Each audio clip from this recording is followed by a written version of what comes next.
Olá, bem-vindos ao programa Diálogos. O convidado de hoje é um homem de múltiplos talentos, produtor cultural, escritor, ativista social e que nunca esqueceu, faz questão de mostrar suas raízes nas favelas do Rio de Janeiro. E agora ele está sustentando uma nova atividade. Vamos ver quem é ele.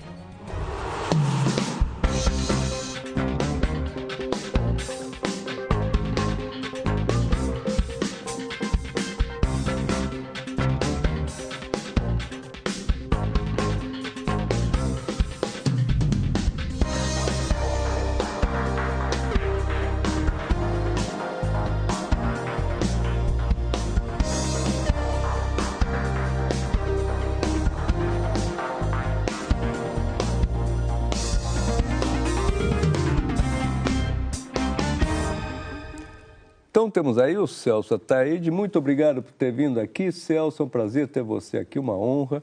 O Celso ele é um dos criadores da CUFA, Central Única de Favelas, que é uma ONG, hoje está presente em mais de 415 cidades. Ele tem a Favela Holding, que é uma iniciativa econômica de ajudar e de empregar a gente nas favelas. E está também apoiando a criação de um partido, um novo partido, se não me engano, é o 36º Partido Brasileiro, a Frente Favela Brasil. O que é mais ou menos essa Frente Favela? Por que está sendo criada? Na verdade, a gente tem a ideia de fazer um partido político porque a gente entende que os negros no Brasil precisam desse espaço.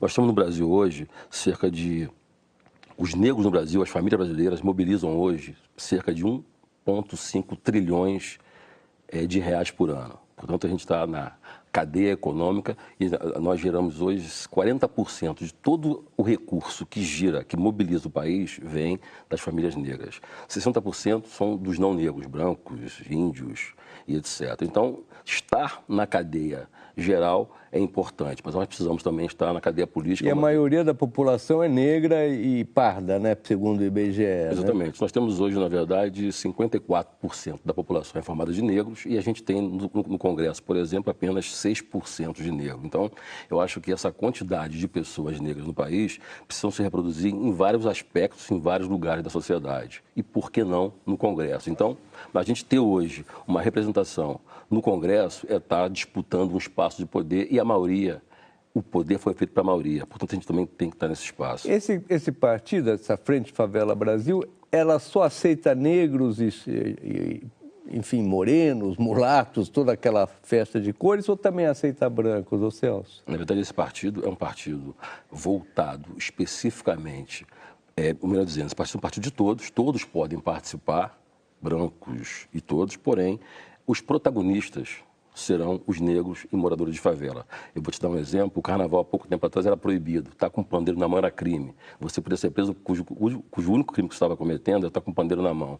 De repente, quando isso vira uma coisa popular, uma coisa de todos, os homens do asfalto, maioria branca, obviamente, passam a fazer parte do samba, trazem seu network para o samba, seus contatos todos, levam recursos para o samba, levam aquilo para o sambódromo e toda a riqueza que o samba gera hoje é para o homem do asfalto. E para os negros não ficam nada.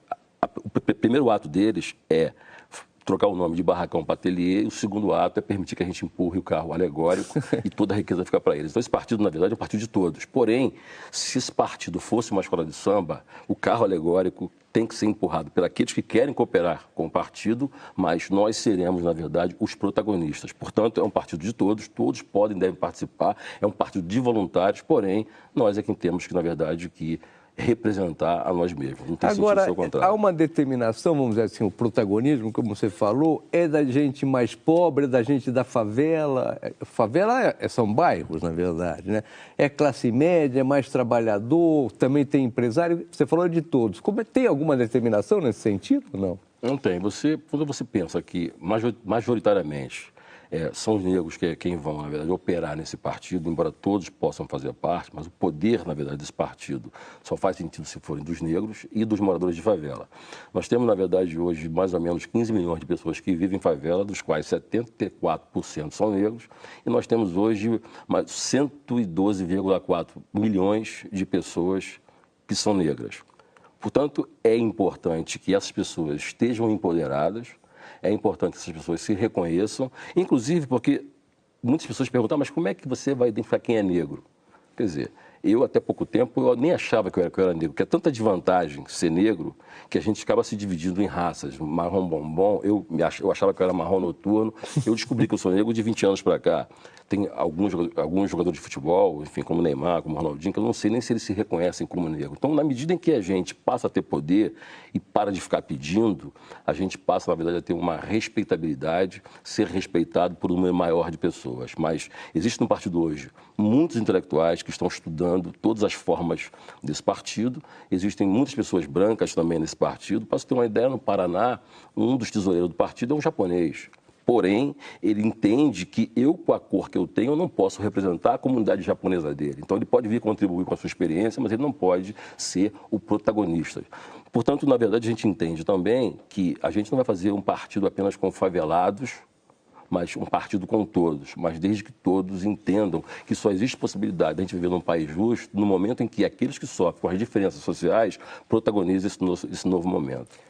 Em temas de bandeiras, o que esse partido, a Frente Favela Brasil, Brasil Favela, vai defender? Imagino que um dos pontos centrais é contra o racismo, né? Igualdade de condições.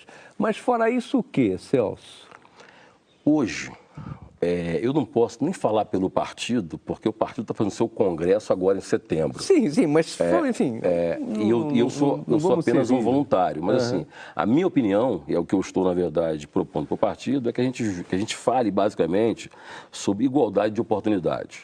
Essa é a base do partido. E quando a gente vê que a desigualdade é tão grande, quem é que sofre com as consequências da desigualdade que somos nós, os negros, obviamente, quando você fala da favela, e aí não está aí o nome do partido, isso na favela, mais de 70% são pretos, obviamente que a gente está falando para esse tipo de gente, que é esse tipo de gente que não está nos holofotes. Embora as empresas,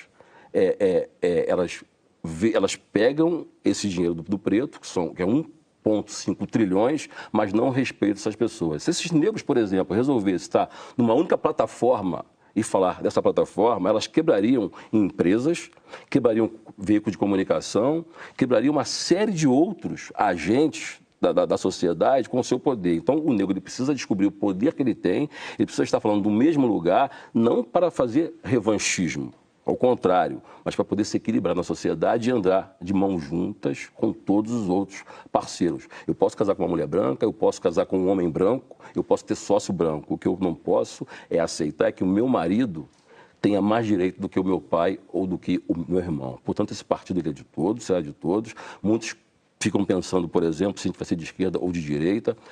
O PT, por exemplo, e a esquerda, ela foram as tendências e as bandeiras que mais viabilizaram nos últimos anos oportunidade para os negros. Mas não foi o suficiente. A gente não quer, por exemplo, ficar dentro de nenhum partido. Existem partidos hoje, por exemplo, como o PMDB, que tem lá o PMDB Afro, você tem o Tucanafro, que são os negros dentro desses partidos. Até o DEM tem, né? Tem o DEM, você tem o próprio PT, que tem o MNU, que a gente tem um respeito imenso, como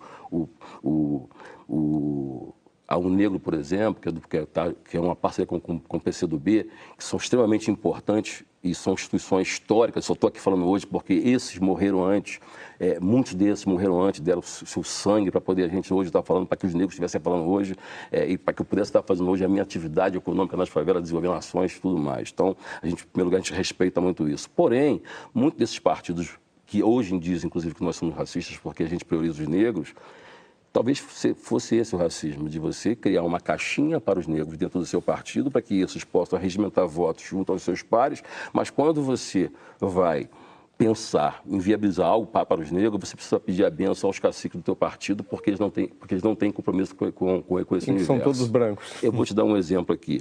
Nesse momento, o DEM ele está movendo uma ação no TSE, tentando revogar as concessões que foram dadas para as comunidades quilombolas. Isso. Será que os negros do DEM, por exemplo, qual é a posição deles nesse sentido? Não vou entrar no mérito da razão, eu acho um absurdo não reconhecer os espaços indígenas e quilombolas. Mas será que os negros do DEM eles estão questionando o partido ou eles concordam com isso? Eles precisavam dizer isso. Então, por isso que é importante que esses 8% de negros que estão nas câmaras ou que estão no Senado, ou enfim, no caso dos 8% que está hoje no Congresso Nacional, muitas vezes eles são negros, sim, em torno de 25%. Porém, eles têm compromisso legítimo com templos, eles têm compromisso legítimo com aqueles agentes com os quais eles, através dos quais eles viabilizaram suas campanhas ou a partir do momento em que eles se juntaram a instituições que foram buscar votos. Então é com isso que eles têm compromisso e eles não têm, na verdade, um discurso racializado. E não acho que seja o ideal você ter, na verdade, um partido de negro. Eu acho uma pena que a gente precise disso. Mas hoje você tem, por exemplo, hoje você tem 513 deputados, e, ao mesmo tempo, você tem uma bancada evangélica de 197 deputados e você tem uma bancada, por exemplo, da agropecuária de 207. Então, dos 513, mais de 400 são de duas bancadas. Você imagina, por exemplo, se hoje houvesse um debate sobre o que você faz com o pai de santo e o que você faz com o boia fria. Pode tacar fogo nos dois, porque, na verdade, não vai ter ninguém para defendê-los. Então, eu acho que é um pouco isso. Se hoje nós tivéssemos um partido, uma bancada de pessoas compromissadas com essa pauta, o DEM hoje já está pensando duas vezes antes de ir para o TSE, para qualquer tipo de manifestação jurídica para poder revogar essa concessão que foi dada para a comunidade quilombola, que é o caso que está acontecendo hoje no Supremo. Nós vamos fazer um pequeno intervalo, depois logo voltamos a essa entrevista interessantíssima com o Celso Ataíde.